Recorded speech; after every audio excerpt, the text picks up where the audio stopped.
আসসালামু আলাইকুম।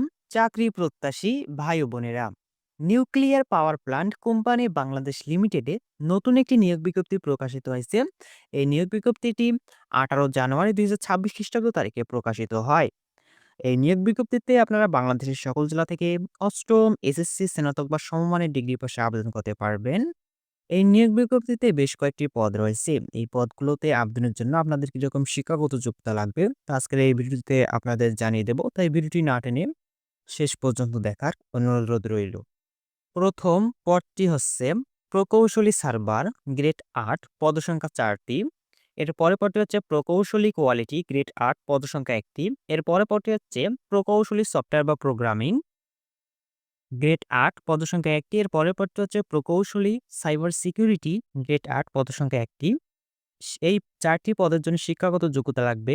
সরকার ও বিশ্ববিদ্যালয় মঞ্জুরি কমিশন কর্তৃক অনুমোদিত কোনো বিশ্ববিদ্যালয় থেকে অ্যাপ্লাইড ফিজিক্স অ্যান্ড ইলেকট্রনিক্স বা ইলেকট্রিক্যাল অ্যান্ড ইলেকট্রনিক্স ইঞ্জিনিয়ারিং বা ইলেকট্রনিক্স অ্যান্ড কমিউনিকেশন ইঞ্জিনিয়ারিং বা ইলেকট্রনিক্স অ্যান্ড টেলিকমিউনিকেশন ইঞ্জিনিয়ারিং বা ইনফরমেশন অ্যান্ড কমিউনিকেশন ইঞ্জিনিয়ারিং বা computer science and information technology বা computer science and software engineering বা ইলেকট্রনিক্স অ্যান্ড কমিউনিকেশন ইঞ্জিনিয়ারিংয়ে স্নাতক বা স্নাতকোত্তর ডিগ্রি বা বিএসসি ইঞ্জিনিয়ারিং ডিগ্রি থাকতে হবে।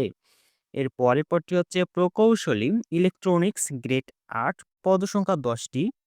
শিক্ষাগত যোগ্যতা লাগবে সরকার ও বিশ্ববিদ্যালয় মঞ্জুরি কমিশন কর্তৃক অনুমোদিত কোনো বিশ্ববিদ্যালয় থেকে অ্যাপ্লাইড ফিজিক্স অ্যান্ড ইলেকট্রনিক্সে স্নাতক ৪ বছর বা স্নাতকোত্তর ডিগ্রি বা ইলেকট্রিক্যাল অ্যান্ড ইলেকট্রনিক্স ইঞ্জিনিয়ারিং বা ইলেকট্রনিক্স অ্যান্ড কমিউনিকেশন ইঞ্জিনিয়ারিং বা ইলেকট্রনিক্স অ্যান্ড টেলিকমিউনিকেশন ইঞ্জিনিয়ারিংয়ে বিএসসি ইঞ্জিনিয়ারিং ডিগ্রি থাকতে হবে।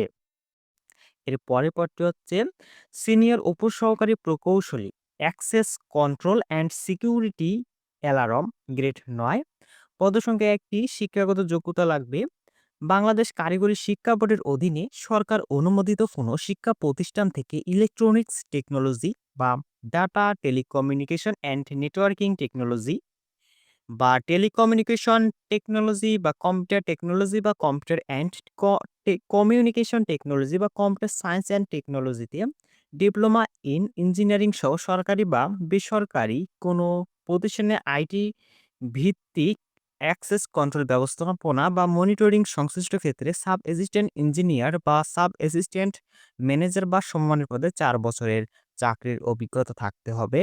এর পরের পদটা হচ্ছে সিনিয়র উপসহকারী প্রকৌশলী ইলেকট্রনিক্স মেইনটেন্যান্স গ্রেড ৯ পদসংখ্যা ১টি।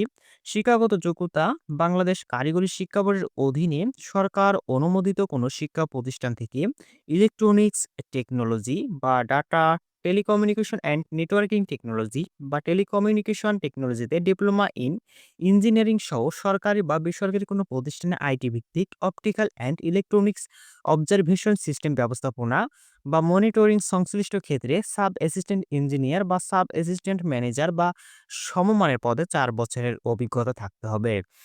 এর পরের পদটি হচ্ছে উপসহকারী প্রকৌশলী access control and security alarm grade ১০ পদসংখ্যা ১৫টি। এর পরের পদটি হচ্ছে উপসহকারী প্রকৌশলী optical and electronics observation system grade ১০ পদসংখ্যা ১৫টি। এর পরের পদটি হচ্ছে উপসহকারী প্রকৌশলী ইলেকট্রনিক্স মেইনটেন্যান্স গ্রেড ১০ পদসংখ্যা ৩টি। এর পরের পদটি হচ্ছে উপসহকারী প্রকৌশলী সাইবার সিকিউরিটি অ্যানালিস্ট গ্রেড ১০ পদসংখ্যা ৫টি। এই পদগুলোতে আবেদনের জন্য শিক্ষাগত যোগ্যতা লাগবে বাংলাদেশ কারিগরি শিক্ষা বোর্ডের অধীনে সরকার অনুমোদিত কোনো শিক্ষা প্রতিষ্ঠান থেকে ইলেকট্রনিক্স টেকনোলজি বা data telecommunication and networking technology বা টেলিকমিউনিকেশন টেকনোলজি বা কম্পিউটার টেকনোলজি বা কম্পিউটার অ্যান্ড কমিউনিকেশন টেকনোলজি বা কম্পিউটার সায়েন্স অ্যান্ড টেকনোলজিতে ডিপ্লোমা ইন নার্সিং থাকতে হবে। এর পরের পদটি হচ্ছে উপসহকারী ব্যবস্থাপক সিকিউরিটি অ্যানালাইসিস গ্রেড ১০ পদসংখ্যা ২টি। শিক্ষাগত যোগ্যতা সরকার ও বিশ্ববিদ্যালয় মঞ্জুরি কমিশন কর্তৃক অনুমোদিত কোনো বিশ্ববিদ্যালয় থেকে যে কোনো বিষয়ে স্নাতক ডিগ্রি, সশস্ত্র বাহিনী, বাংলাদেশ পুলিশ বা অন্য কোনো আইন শৃঙ্খলা রক্ষাকারী সংস্থায় অভিজ্ঞতা সম্পন্ন প্রার্থীদের অগ্রাধিকার দেওয়া হবে। এর পরের পদটি হচ্ছে টেকনিক্যাল অ্যাটেন্ডেন্ট ওয়্যার হাউসম্যান গ্রেড ১৭ পদসংখ্যা ১টি। শিক্ষাগত যোগ্যতা যেকোনো শিক্ষা বোর্ডের অধীনে সরকার অনুমোদিত কোন শিক্ষা প্রতিষ্ঠান থেকে এসএসসি বা সমমানের বিজ্ঞান শিক্ষাসহ সশস্ত্র বাহিনী, বাংলাদেশ পুলিশ বা অন্য কোনো আইন শৃঙ্খলা রক্ষাকারী সংস্থায় স্টোর কিপিং কাজের ন্যূনতম ৫ বছরের অভিজ্ঞতা থাকতে হবে। এর পরবর্তী হচ্ছে technical attendant record keeper grade ১৭ পদসংখ্যা ১টি। শিক্ষাগত যোগ্যতা লাগবে কোনো স্বীকৃত যেকোনো শিক্ষা বোর্ডের অধীনে সরকার অনুমোদিত কোনো শিক্ষা প্রতিষ্ঠান থেকে এসএসসি বা সমমানের বিজ্ঞান শিক্ষাসহ সশস্ত্র বাহিনী, বাংলাদেশ পুলিশ বা অন্য কোনো আইন শৃঙ্খলা রক্ষাকারী সংস্থায় রেকর্ড কিপিং কাজে ন্যূনতম ৫ বছরের অভিজ্ঞতা থাকতে হবে। এর পরবর্তী হচ্ছে জুনিয়র টেকনিক্যাল অ্যাটেন্ডেন্ট গ্রেড ১৮ পদসংখ্যা ৩টি। শিক্ষাগত যোগ্যতা যেকোনো শিক্ষা বোর্ডের অধীনে সরকার অনুমোদিত কোনো শিক্ষা প্রতিষ্ঠান থেকে এসএসসি বা সমমানের বিজ্ঞান শিক্ষা। ১ থেকে ১৫ পর্যন্ত যেই পদগুলো রয়েছে, এই পদগুলোতে আবেদনের জন্য আপনাদের আবশ্যকীয় অন্যান্য যে যোগ্যতাগুলো লাগবে তা হলো প্রতিটি পাবলিক পরীক্ষায় ন্যূনতম জিপিএ বা সিজিপিএ 5.00 এর মধ্যে হলে 4.00 অথবা 4.00 এর মধ্যে হলে 3.00 থাকতে হবে। ক্রমিক নং ১ হতে ১২ পর্যন্ত ক্রমিকের প্রার্থীদের কম্পিউটার অ্যাপ্লিকেশনে বিশেষভাবে এমএস ওয়ার্ড, এমএস এক্সেল ও এমএস পাওয়ার পয়েন্ট এবং ইউনিকোড টাইপিং এর দক্ষতা থাকতে হবে। মৌখিক ও লিখিত পরীক্ষায় ক্ষেত্রে বাংলা ও ইংরেজি ভাষার উৎকৃষ্ট যোগাযোগ দক্ষতা থাকতে হবে। শারীরিক যোগ্যতা পুরুষ প্রার্থীদের ক্ষেত্রে ন্যূনতম উচ্চতা ৫ ফিট ৪ ইঞ্চি, ন্যূনতম বুকের মাপ স্বাভাবিক অবস্থায় ৩১ ইঞ্চি এবং সম্প্রসারিত অবস্থায় ৩৩ ইঞ্চি, ওজন, বয়স ও উচ্চতার সাথে অনুমোদিত ন্যূনতম পরিমাপের এবং ত্রুটিপূর্ণ শারীরিক গঠন থাকতে হবে। নারী প্রার্থীদের ক্ষেত্রে ন্যূনতম উচ্চতা ৫ ফিট ১ ইঞ্চি, ন্যূনতম বুকের মাপ স্বাভাবিক অবস্থায় ২৮ ইঞ্চি এবং সম্প্রসারিত অবস্থায় ৩০ ইঞ্চি, ওজন, বয়স ও উচ্চতার সাথে অনুমোদিত ন্যূনতম মাপের এবং ত্রুটিমুক্ত শারীরিক গঠন থাকতে হবে। আবেদনের শেষ তারিখে বয়স সর্বোচ্চ ক্রমিক নং ৬ ও ৭ এর ক্ষেত্রে ৩৫ বছর এবং অন্যান্য ক্ষেত্রে ৩২ বছরের মধ্যে হতে হবে। রূপপুর পারমাণবিক বিদ্যুৎ কেন্দ্রের অন-সাইট ফায়ার স্টেশনের জন্য জনবল নিয়োগ। পদের নাম ফায়ার অফিসার। সংখ্যা ১টি। ন্যূনতম অভিজ্ঞতা ও বিশেষ যোগ্যতা বাংলাদেশ কারিগরি শিক্ষা বোর্ডের অধীন ফায়ার সার্ভিস ও সিভিল ডিফেন্স অধিদপ্তর কর্তৃক পরিচালিত ফায়ার সেফটি ম্যানেজার কোর্স শিরোনামের প্রশিক্ষণ অথবা ফায়ার সার্ভিস ও সিভিল ডিফেন্স অধিদপ্তরের সমমানের কর্মকর্তাগণের আবশ্যকীয় প্রশিক্ষণ থাকতে হবে এবং শিক্ষাগত যোগ্যতা লাগবে সরকার অনুমোদিত যে কোনো শিক্ষা প্রতিষ্ঠান থেকে ন্যূনতম স্নাতক ডিগ্রি বা সমমানের শিক্ষাগত যোগ্যতা। এসএসসি থেকে স্নাতক পর্যন্ত প্রতিটি পাবলিক পরীক্ষায় ন্যূনতম জিপিএ বা সিজিপিএ 5.00 এর মধ্যে হলে 3.00 এবং 4.00 এর মধ্যে হলে 2.50। সনাতন পদ্ধতিতে ন্যূনতম দ্বিতীয় বিভাগ বা দ্বিতীয় শ্রেণী থাকতে হবে। এর পরটি হচ্ছে অগ্নি নির্বাপক গাড়ি চালক। পদসংখ্যা ১০টি। গাড়ি চালনায় ১০ বছরের অভিজ্ঞতা ও ভারী গাড়ি চালানোর লাইসেন্স থাকতে হবে এবং শিক্ষাগত যোগ্যতা লাগবে সরকার অনুমোদিত যেকোনো শিক্ষা প্রতিষ্ঠান থেকে ৮ম শ্রেণী পাস হলে আপনারা এই পদে আবেদন করতে পারবেন। এর পরবর্তী হচ্ছে ফায়ার ফাইটার। পদসংখ্যা ২৩টি।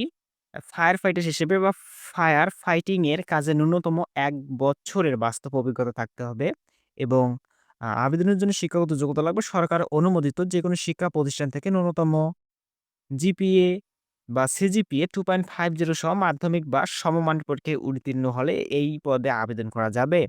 এর পরবর্তী হচ্ছে মেকানিক। পদসংখ্যা ১টি। ভারী যানবাহন মেরামত কাজে ১০ বছরের বাস্তব অভিজ্ঞতা থাকতে হবে। এর পরবর্তী হচ্ছে ওয়ার্কশপ হেল্পার। পদসংখ্যা ১টি। ভারী যানবাহন মেরামত কাজে ৫ বছরের বাস্তব অভিজ্ঞতা থাকতে হবে। এর পরবর্তী হচ্ছে অটো ইলেকট্রিশিয়ান। পদসংখ্যা ১টি। অটো ইলেকট্রিশিয়ানের কাজে ৫ বছরের বাস্তব অভিজ্ঞতা থাকতে হবে। এর পরবর্তী হচ্ছে হোজ রিপেয়ারার। পদসংখ্যা ১টি। হোস রিপেয়ারার এর কাজে ৫ বছরের বাস্তব অভিজ্ঞতা থাকতে হবে। এর পরবর্তী হচ্ছে টায়ারম্যান। পদসংখ্যা ১টি। টায়ারম্যানের কাজে ৫ বছরের বাস্তব অভিজ্ঞতা থাকতে হবে। এই কয়েকটি পদে আবেদনের জন্য আপনাদের শিক্ষাগত যোগ্যতা লাগবে সরকার অনুমোদিত যেকোনো শিক্ষা প্রতিষ্ঠান থেকে ৫ম শ্রেণী উত্তীর্ণ এবং এই পদগুলোতে আবেদনের জন্য আবশ্যকীয় অন্যান্য যোগ্যতা আবেদনের শেষ তারিখে সর্বোচ্চ বয়সসীমা ১ নং ও ৩ নং ক্রমিকের ক্ষেত্রে সর্বোচ্চ ৩২ বছর এবং অন্যান্য ক্ষেত্রে সর্বনিম্ন ২৩ বছর ও সর্বোচ্চ ৩৫ বছরের মধ্যে হতে হবে।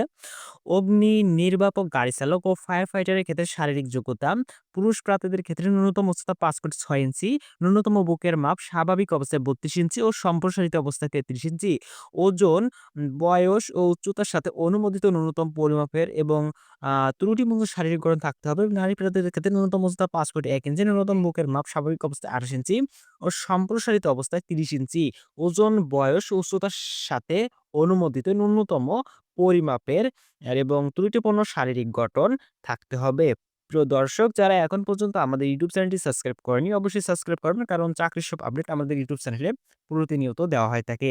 বেতন, সুযোগ সুবিধা ও অন্যান্য শর্তাবলী: প্রথম ২ বছর প্রবেশকাল গণ্য হবে, তবে তা প্রবেশকালীন প্রশিক্ষণের ফলাফল এবং অথবা পারফরম্যান্সের ভিত্তিতে বর্ধিত করা হতে পারে। প্রবেশকাল সফলভাবে সমাপ্তিতে এনপিসিবিএল এ চাকুরি নিয়মিতকরণ বা নিশ্চিতকরণ করা হবে। কর্মস্থল এনপিসিবিএল কর্তৃপক্ষ কর্তৃক নির্ধারিত হবে।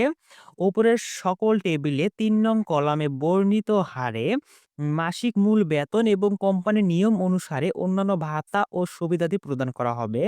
যোগদানকারীকে তার যোগদানের সময় এ মর্মে অঙ্গীকারনামা দাখিল করতে হবে যে তিনি এনপিসিবিএল এ যোগদানের তারিখ থেকে কমপক্ষে ১০ বছর চাকরি করবেন এবং যদি এনপিসিবিএল এ ১০ বছর চাকরি সমাপ্তির পরে স্বেচ্ছায় এনপিসিবিএল ত্যাগ করেন, তবে তিনি সার্ভিস রেগুলেশনসের বিধান মোতাবেক প্রযোজ্য পরিমাণ অর্থ পরিশোধ করতে বাধ্য থাকবেন। এনপিসিবিএল এ যোগদানের সময় যোগদানকারীকে গোপনীয়তা এবং নিরাপত্তা সংক্রান্ত একটি ঘোষণাপত্র দাখিল করতে হবে এবং ঘোষণা মোতাবেক যোগদানকারীকে কোম্পানি বা রাষ্ট্রের বা সরকারের বা কোনো এনপিপির নিরাপত্তার জন্য ক্ষতিকর বলে প্রতীয়মান হলে কর্তৃপক্ষ কোনো ক্ষতিপূরণ ছাড়াই চাকরির অবসান সহ যেকোনো আইনি ব্যবস্থা গ্রহণ করতে পারবে।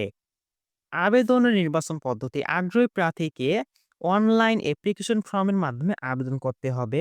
অনলাইনে আবেদনের সময় প্রয়োজনীয় তথ্য সহ প্রার্থীর স্ক্যানকৃত ছবি ও স্বাক্ষর আপলোড করতে হবে এবং আবেদন শুরু হবে ২২ জানুয়ারি ২০২৬ তারিখ থেকে এবং শেষ হবে ১০ ফেব্রুয়ারি ২০২৬ তারিখ রাত ১১টা ৫৯ পর্যন্ত অনলাইনে আবেদন করা যাবে। npcbl.teletalk.com.bd এই ঠিকানায় অনলাইন অ্যাপ্লিকেশন ফর্ম পাওয়া যাবে। প্রত্যেক প্রার্থীকে npcbl.teletalk.com.bd ঠিকানায় উল্লেখিত নির্দেশনা অনুসরণ করে যেকোনো টেলিটক মোবাইল কানেকশন থেকে এসএমএস এর মাধ্যমে আবেদন নিশ্চিত করতে হবে। একই পদের জন্য পূর্বে আবেদনকারী আগ্রহী প্রার্থীদের পুনরায় আবেদন করতে হবে। কোনো প্রতিষ্ঠানে কর্মরত প্রার্থীকে মৌখিক পরীক্ষার সময় আবেদনের বিষয়ে নিয়োগকর্তা কর্তৃক ইস্যুকৃত অনাপত্তিপত্র প্রদর্শন করতে হবে। সে লক্ষ্যে প্রার্থীকে অনলাইনে আবেদন দাখিলের পূর্বে যে কোনো তারিখে এনওসি সংগ্রহ করতে হবে। লিখিত এবং অথবা ব্যবহারিক পরীক্ষা, মৌখিক পরীক্ষা ও প্রাথমিক স্বাস্থ্য পরীক্ষা গ্রহণ, সংশ্লিষ্ট কাগজপত্র যাচাই এবং প্রয়োজনীয় নিরাপত্তা ছাড়পত্র প্রাপ্তি সাপেক্ষে যোগ্য প্রার্থী নির্বাচন করা হবে। বিদেশি সনদধারীদের মৌখিক পরীক্ষার সময় যথাযথ কর্তৃপক্ষ কর্তৃক প্রদত্ত সমমানের সনদ প্রদর্শন করতে হবে। পরীক্ষায় অংশগ্রহণের জন্য কোনো প্রকার টিএ বা ডিএ বা ভাতা প্রদান করা হবে না। যে কোনো ধরনের সুপারিশ প্রার্থীর অযোগ্যতা হিসেবে বিবেচনা করা হবে।